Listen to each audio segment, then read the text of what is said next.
and John Poindexter. As early as May 1987, he interviewed President Reagan specifically about that December 6, 1985 meeting where the Iran initiative was discussed. When asked about various things, Reagan kept repeating, "I can't remember." He was probably not stonewalling. He legitimately couldn't remember, especially when it came to details.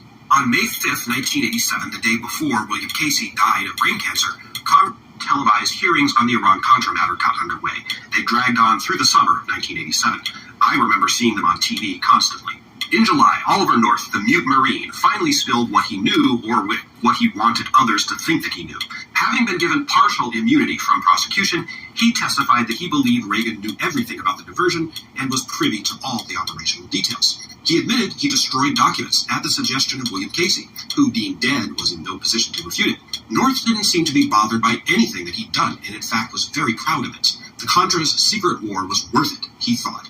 On July 15th, it was Poindexter's turn. He claimed he had deliberately withheld knowledge of the diversion from President Reagan to give him plausible deniability. Certain points of North's and Poindexter's testimonies were refuted by copies of the prof's notes and messages, the emails, copies of which had been found on the National Security Agency's computer server by White House Communications Agency investigators. Thus, Iran-Contra was the very first political scandal that involved scandalous emails. Schultz was up before the committees on July 23rd. He testified about his vocal opposition to the whole arms initiative in the first place. And notably, in this case, all the notes and memos that anybody could produce backed him up. Schultz had been almost forced out of the White House in November. Reagan in particular hated him. But he managed to hang on, and he told Congress that he was sure Reagan had been fed a bunch of crap by his out-of-control advisors and that he knew nothing about the diversion. Schultz remained Secretary of State until the end of Reagan's term in January 1989. Richard Secord, who ran the logistics of the Contra resupply operation, perjured himself before the committees. He told Congress he did not profit personally from the operations. In fact, he did, to the tune of $2 million. Secord later pleaded guilty to a count of lying to Congress. For all the sound and fury of the hearings, the congressional investigations, which released their reports in November 1987, didn't add much to the public understanding of what had happened. The congressional investigation was riven with partisanship and ended up filing two reports, a majority and a minority report. The majority basically agreed with the Tower Commission. The inmates, particularly North and Poindexter, essentially had taken over the asylum, and the warden, Ronald Reagan, was asleep at the wheel. The minority report, the one from Republicans, predictably blamed the whole thing on Democrats, saying that Congress had been too strict and technical with its wording on the kind of aid it banned to the Contras. That argument didn't gain much traction, except in conservative echo chambers. The Iran-Contra Affair ultimately did nothing to fix the hostage crisis that the whole arms initiative had been created to try to solve. In fact, it seems to have made things worse. In January 1987, 4 new American hostages were taken in Beirut, possibly as a result of the exposure of the deals. Another hostage was taken later in the year, and still more were abducted in 1988. What few hostages Reagan's deals had managed to free were quickly made up for by new abductions. In a scandal so complicated, so arcane, with its hinge, the diversion of Iran arms money to the Contras, buried so deep in the level of operational detail, it's tempting to dismiss the whole thing as irrelevant, at least in comparison to the harsh realities of more modern scandals. I keep bringing up the metaphor of Iran-Contra as a Rorschach test. You see in it what you want to see, and what you want to see is colored heavily by your partisan political viewpoint. Was Watergate worse? Was Clinton-Lewinsky more scandalous? Were the issues in Donald Trump's 2 impeachments deeper and more fundamental than whatever was at stake in Iran-Contra? It's tempting to say yes, and to dismiss this old 1980s scandal as quaint and irrelevant. Times have changed in 35 years. But I don't think we can dismiss it. It's worth a few words to try to understand why. It is important, and it matters. The biggest issue at stake in Iran-Contra was constitutional legitimacy. Several of the participants in the affair, especially Secretary of State George Shultz, made this argument at the time. Yes, the United States Constitution gives the president basic powers of conducting foreign policy, but the Constitution is explicit, and it goes out of its way to specify that the power of appropriations, of funding, lies with Congress, specifically the House of Representatives. When the Constitution was created in Philadelphia in 1787, its framers were careful to separate the powers among the various branches of government and departments within those branches. Congress was given the power to tax and to raise money directly, power it lacked under the Articles of Confederation. But the check on that power was that taxation and appropriation powers resided in the House, the legislative chamber that was thought closest and most accountable to the people. When Congress passed the Boland Amendment in 1982 prohibiting military aid to the Contras, the powers of the executive branch were checked. However much Ronald Reagan or Oliver North disagreed with that decision, they were bound by it. Congress did not want American taxpayer money going to fund a war, a secret war, in Central America. The Boland Amendment was attached to the Defense Appropriations Act, which Reagan signed on December 21st, 1982. He accepted it. It was law. What North and Poindexter did was to make an end run around the Boland Amendment.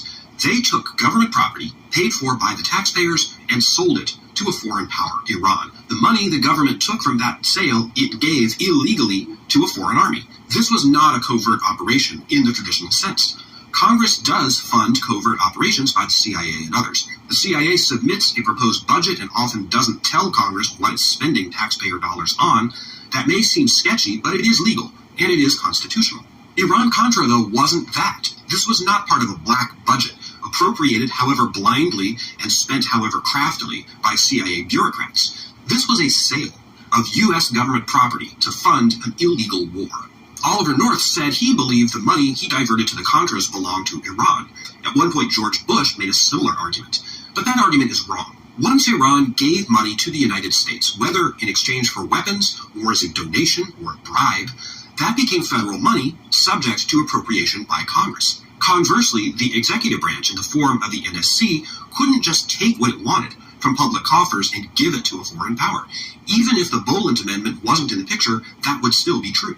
The way that North evidently found to be able to live with himself, telling himself that the cause of the Contras was so important that it was justifiable to disregard the laws against it, doesn't ring true. For one thing, the Contras were themselves terrorists, associated with numerous atrocities and human rights violations. They were never able to shake the public perception that they were funded by drug trafficking.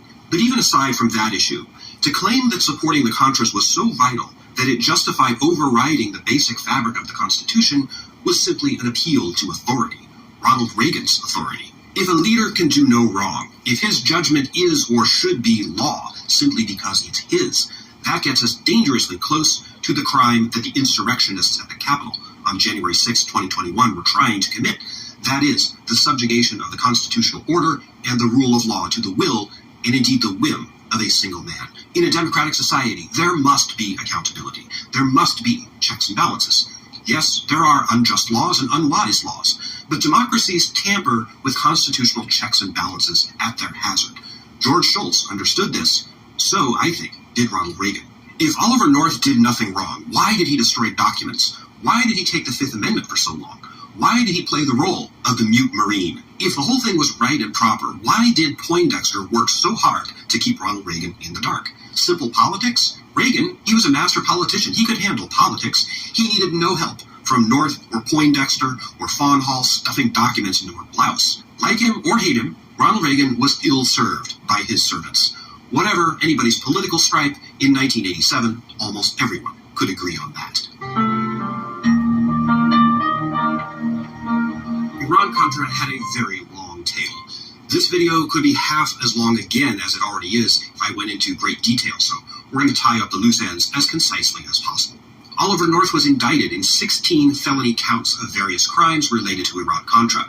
In May 1989, he was convicted of 3 of those counts, including lying to Congress and destroying evidence. The problem, at least for the government, was that he had received partial immunity for prosecution in exchange for his testimony to Congress in 1987, and his immunized testimony may have tainted the trial. His conviction was vacated in 1990. The next year, the remaining charges were dropped. John Poindexter was also indicted and convicted of similar crimes. And, very similar to North's case, his conviction was also questioned as a result of the role of congressional testimony for which he had been immunized, at least partially, in 1987. Poindexter's convictions were reversed on appeal in 1991. Robert McFarland pleaded guilty in 1988 to misdemeanor charges for lying to Congress. He got 2 years of probation and a fine. Richard Secor pleaded guilty 1989, lying to Congress, sentenced 2 years probation. Numerous others involved in the scandal were indicted, some convicted, some pled guilty. People like Elliott Abrams, Blaine Claridge, Thomas Clines, etc., I have elected not to focus on them just to try to keep this story from becoming so unwieldy with characters. George Bush, the vice president, was never able to shake the specter of Iran-Contra. It hung like a dark shadow over his own run for president in 1988. As investigations were fading from headlines, the criminal indictments for the principals were just ramping up. Bush had been briefed several times on the Iran arms initiative, most notably in July 1986 by Amiran Nir, an Israeli official involved on Israel's side of the deal. All of the documentary evidence indicates that Bush generally approved of the arms deals with Iran, and he may have had a greater understanding of their scope and purpose than President Reagan did. But again, as with Reagan, evidence is lacking when it comes to knowledge of the diversion of funds to the Contras. Iran-Contra